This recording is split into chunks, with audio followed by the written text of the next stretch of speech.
¿Son los judíos el pueblo de Dios? A la luz de los recientes acontecimientos en el Medio Oriente, esta pregunta domina muchas mentes. El amor de Dios por el pueblo judío no puede ser cuestionado. Escuche a Moisés, porque tú eres pueblo santo para Jehová tu Dios. Jehová tu Dios te ha escogido para hacerle un pueblo especial, más que todos los pueblos que están sobre la tierra. No por ser vosotros más que todos los pueblos, os ha querido Jehová, y os ha escogido, pues vosotros erais el más insignificante de todos los pueblos, sino por cuanto Jehová os amó, y quiso guardar el juramento que juró a vuestros padres. Deuteronomio capítulo 7 versículos 6 al 8.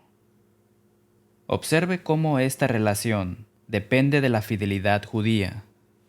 Conoce pues que Jehová tu Dios es Dios, Dios fiel, que guarda el pacto y la misericordia a los que le aman y guardan sus mandamientos hasta 1000 generaciones, y que da el pago en persona al que le aborrece, destruyéndolo, y no se demora con el que le odia, en persona le dará el pago. Guarda, por tanto, los mandamientos, estatutos y decretos que yo te mando hoy que cumplas. Y por haber oído estos decretos y haberlos guardado y puesto por obra, Jehová tu Dios guardará contigo el pacto y la misericordia que juró a tus padres. Deuteronomio capítulo 7 versículos 9 al 12. Entonces la pregunta que exploramos es: ¿son los judíos todavía el pueblo especial de Dios? ¿Quiénes son los judíos? Aunque tomado del nombre Judá, los judíos son los hijos de Israel. Dios cambió el nombre de Jacob a Israel en Génesis capítulo 32. A través de las esposas de Jacob, Lea y Raquel, y sus concubinas, Bila y Silpa, Jacob, también conocido como Israel, tuvo 12 hijos y una hija llamada Dina. Sus descendientes son los hijos de Israel. Abraham, Génesis capítulo 14, versículo 13. Luego, José, Génesis capítulo 39, versículos 14 y 17. Y luego, todos los hijos de Jacob, Génesis capítulo 43, versículo 32, fueron llamados hebreos. Entonces, los judíos, israelitas y hebreos son descendientes de Abraham, Isaac y Jacob. Cuando hablamos de los judíos como pueblo de Dios, nos referimos al pueblo del pacto de Dios. Todas las personas son hijos de Dios en general, o podría decir, creación de Dios.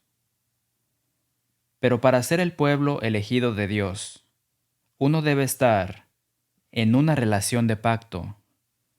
Los judíos fueron el pueblo del pacto de Dios durante 1700 años, antes de que naciera Jesús.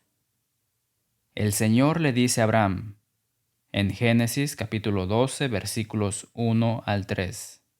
Pero Jehová había dicho a Abraham: vete de tu tierra y de tu parentela y de la casa de tu padre, a la tierra que te mostraré, y haré de ti una nación grande, y te bendeciré, y engrandeceré tu nombre, y serás bendición. Bendeciré a los que te bendijeren, y a los que te maldijeren, maldeciré. Y serán benditas en ti todas las familias de la tierra. Dios afirma repetidamente su pacto con Abraham en Génesis capítulos 13, 15, 17 y 22. La Biblia trata enteramente de pactos entre Dios y el hombre. De hecho, cuando hablamos del Antiguo y Nuevo Testamento, recuerde que la palabra testamento es sinónimo de la palabra pacto, que se encuentra 300 veces en la Biblia. Robert Milligan dice, en Esquema de Redención, que la palabra pacto proviene de una palabra latina que significa reunirse. La Enciclopedia Bíblica Estándar Internacional explica: la palabra hebrea tiene dos matices de significado algo distintos. Un pacto es un acuerdo vinculante solemne, pero también una obligación impuesta por un individuo mayor a otro menor. El pacto sirvió como un contrato, como una forma de adopción en otro clan que unía permanentemente a dos partes. El pacto daba derecho a todos los beneficios del grupo, incluida la supervisión y protección de su Dios.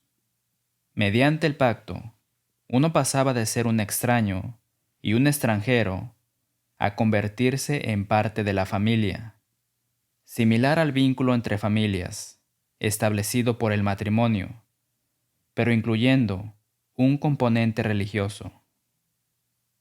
Milligan agrega: la palabra hebrea correspondiente, barit, proviene de la palabra hebrea bará, que significa cortar, comer, y se supone que esta palabra hace referencia al corte en pedazos de las víctimas, sacrificadas al hacer un pacto. Génesis capítulo 15 versículos 9 al 17 y Jeremías capítulo 34 versículos 18 y 19. La promesa tenía elementos carnales y espirituales para el linaje carnal y espiritual de Abraham. Cientos de años después, a través de Moisés, el pacto se desarrolló con leyes y ordenanzas para diversos sacrificios, los rituales y regulaciones asociados con los levitas y sacerdotes, etc. ¿Cómo afectó el pacto de Dios con los judíos a todos los hombres? Jesús nació judío. Su madre terrenal, su padrastro, sus medios hermanos y medias hermanas eran judíos. Jesús nació en Belén, creció en Nazaret, enseñó en Galilea y Judea y fue crucificado cerca de Jerusalén. Excepto por una breve estancia en Egipto, Mateo capítulo 2, Jesús vivió a 100 millas de su lugar de nacimiento. Jesús se centró en los judíos. Le dijo a la mujer cananea que buscaba ayuda para su hija endemoniada: no soy enviado, sino las ovejas perdidas de la casa de Israel. Mateo capítulo 15, versículo 24. Cuando Jesús envió a los 12, dijo: por camino de gentiles no vayáis, y en ciudades samaritanos no entréis, sino id antes a las ovejas perdidas de la casa de Israel. Mateo capítulo 10, versículos 5 y 6. El apóstol Pablo analizó en detalle el lugar especial de los judíos, incluso en la era cristiana. Romanos capítulo 1, versículo 16. Porque no me avergüenzo del Evangelio, porque es poder de Dios para salvación a todo aquel que cree, al judío primeramente y también al griego. Romanos capítulo 2, versículo 10. Pero gloria y honra y paz a todo el que hace lo bueno, al judío primeramente, y también al griego. Los apóstoles llevaron el Evangelio a los judíos primero, a pesar del mandato de Jesús de ir por todo el mundo. Los apóstoles permanecieron principalmente en Jerusalén entre 10 y 12 años. Todavía, en Hechos capítulo 9, versículo 26, Pablo visita a los apóstoles en Jerusalén. Más adelante, en Hechos capítulos 9 y 10, Pedro trabaja en Israel, en Jope y Cesarea. En Hechos capítulo 12, Herodes decapitó a Santiago y encarceló a Pedro en Israel. Aunque su objetivo final era llevar el Evangelio a todo el mundo, durante años se centraron en predicar al judío primeramente. Pablo aborda nuestra pregunta de frente en Romanos capítulo 3, versículos 1 y 2. ¿Qué ventaja tiene, pues, el judío? ¿O de qué aprovecha la circuncisión? Mucho en todas maneras. Primero, ciertamente, que les ha sido confiada la palabra de Dios. Ser confiados como custodios de la palabra de Dios fue un gran honor. El Espíritu Santo deja claro que a pesar de los honores especiales asociados con los judíos por nacimiento bajo el antiguo pacto, después de la resurrección de Jesús, ser judío no lo convertía a uno en miembro del nuevo pacto de Dios. El apóstol Pablo se lamenta en Romanos capítulo 9 versículos 2 al 5, que tengo gran tristeza y continuo dolor en mi corazón, porque deseara yo mismo ser anatema, separado de Cristo, por amor a mis hermanos, los que son mis parientes, según la carne, que son israelitas, de los cuales son la adopción, la gloria, el pacto, la promulgación de la ley, el culto y las promesas, de quienes son los patriarcas, y de los cuales, según la carne, vino Cristo, el cual es Dios sobre todas las cosas, bendito por los siglos. Amén. ¿Por qué se entristeció? Por sus hermanos judíos. Eran la familia carnal de Pablo, pero rechazaron a Jesús. Esto abrió una brecha entre ellos y Dios. Romanos capítulo 3 versículos 9 y 10. ¿Qué pues? ¿Somos nosotros mejores que ellos? En ninguna manera, pues ya hemos acusado a judíos y a gentiles, que todos están bajo pecado, como está escrito, no hay justo, ni aun uno. Luego incluye una serie de citas de los Salmos e Isaías para respaldar su punto. Romanos capítulo 3 versículos 22 y 23. La justicia de Dios por medio de la fe en Jesucristo, para todos los que creen en Él, porque no hay diferencia, por cuanto todos pecaron y están destituidos de la gloria de Dios. No hay diferencia entre quién, judíos y gentiles. En caso de que alguien no lo haya entendido, él agrega en Romanos capítulo 3, versículos 29 y 30. ¿Es Dios solamente Dios de los judíos?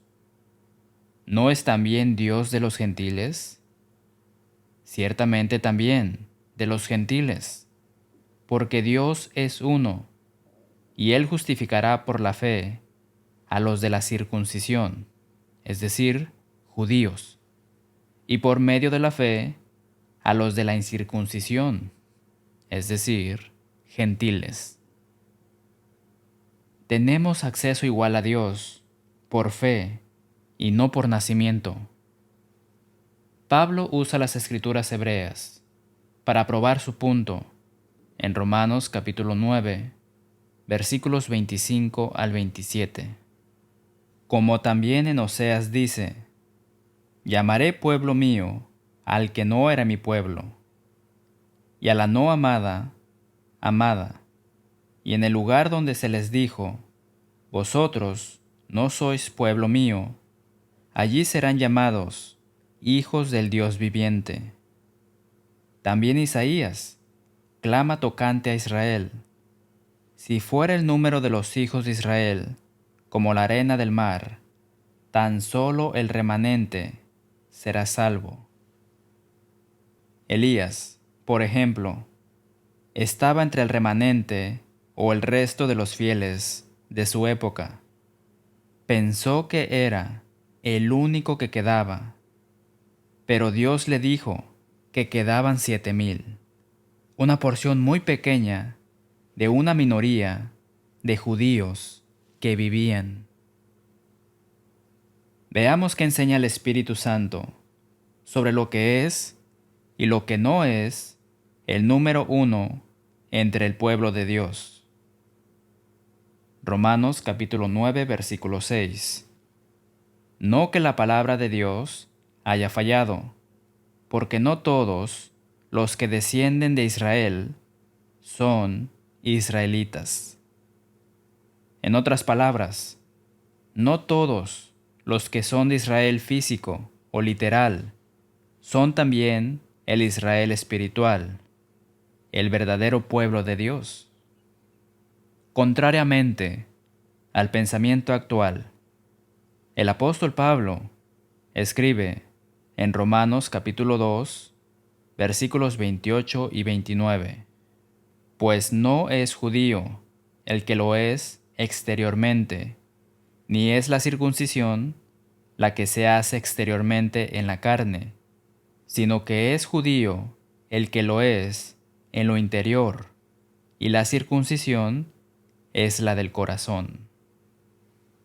La circuncisión era una señal del pacto que separaba a judíos y gentiles.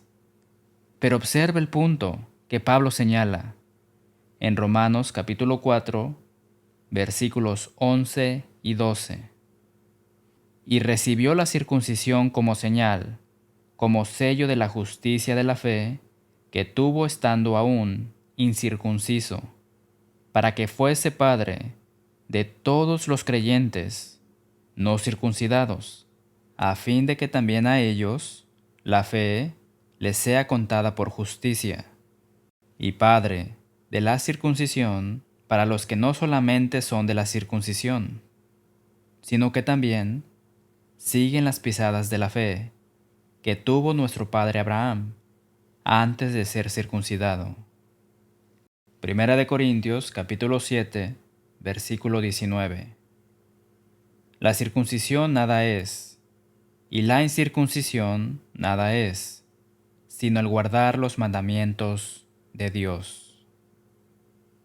Gálatas capítulo 5, versículo 6, Gálatas capítulo 6, versículo 15, Filipenses capítulo 2, versículos 3 al 10, y Colosenses capítulo 2, versículos 11 al 17. El Espíritu Santo da una explicación más detallada de la diferencia entre judíos y gentiles bajo el antiguo y el nuevo pacto, en Efesios capítulo 2, versículos 11 al 13. Por tanto, acordaos de que en otro tiempo vosotros, los gentiles, en cuanto a la carne, erais llamados incircuncisión por la llamada circuncisión hecha con mano en la carne. En aquel tiempo estabais sin Cristo, alejados de la ciudadanía de Israel y ajenos a los pactos de la promesa, sin esperanza y sin Dios en el mundo. Pero ahora en Cristo Jesús, vosotros que en otro tiempo estabais lejos, habéis sido hechos cercanos por la sangre de Cristo. Entonces, hermano Pablo, ¿cómo se circuncida hoy al pueblo de Dios?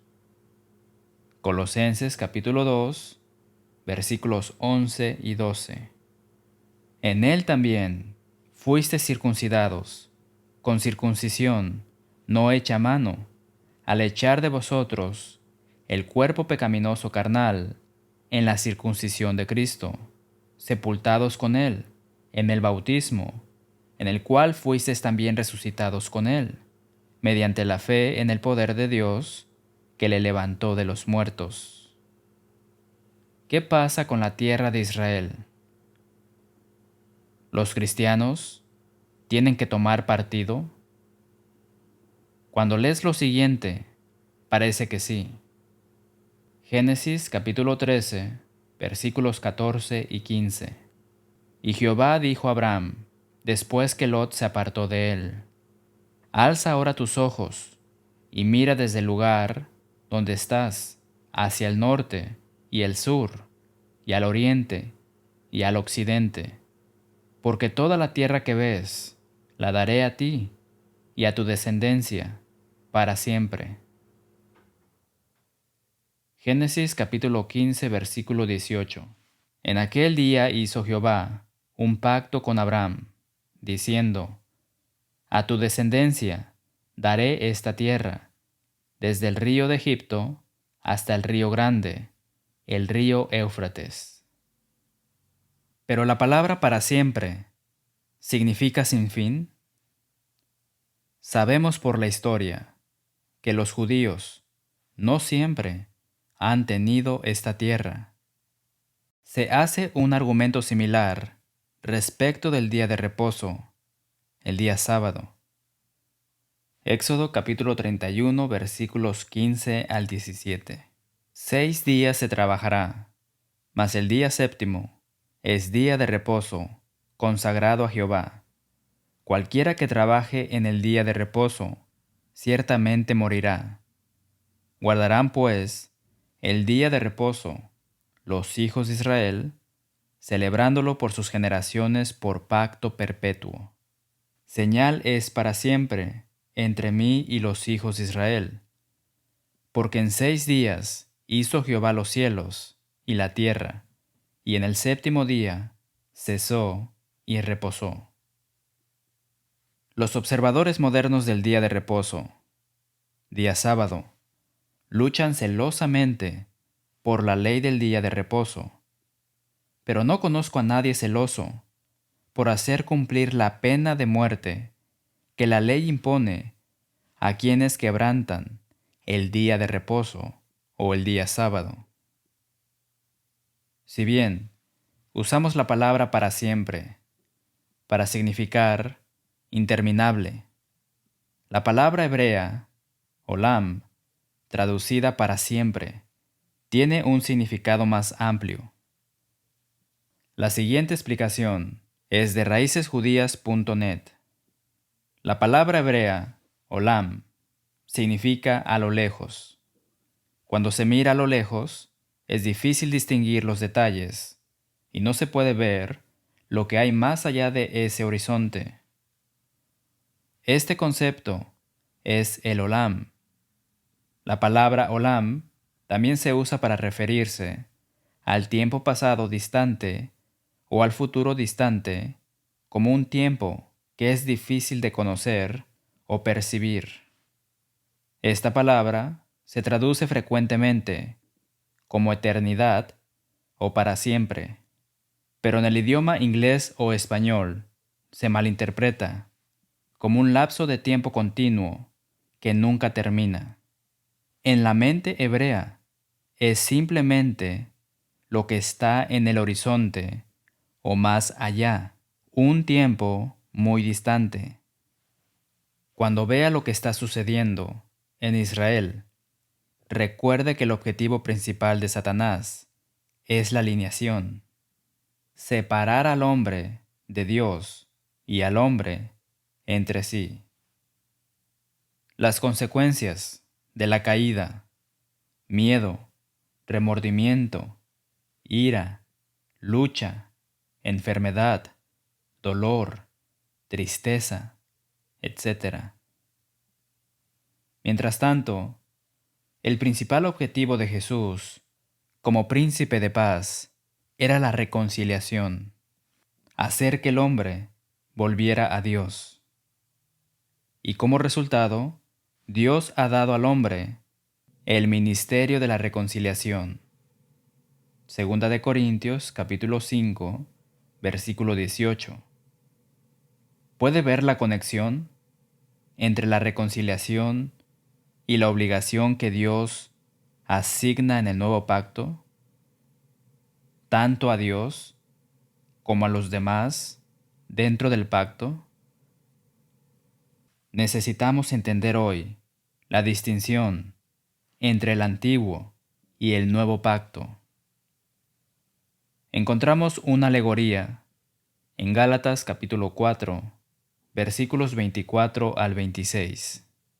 Pues estas mujeres son los dos pactos. El uno proviene del monte Sinaí, el cual da hijos para esclavitud.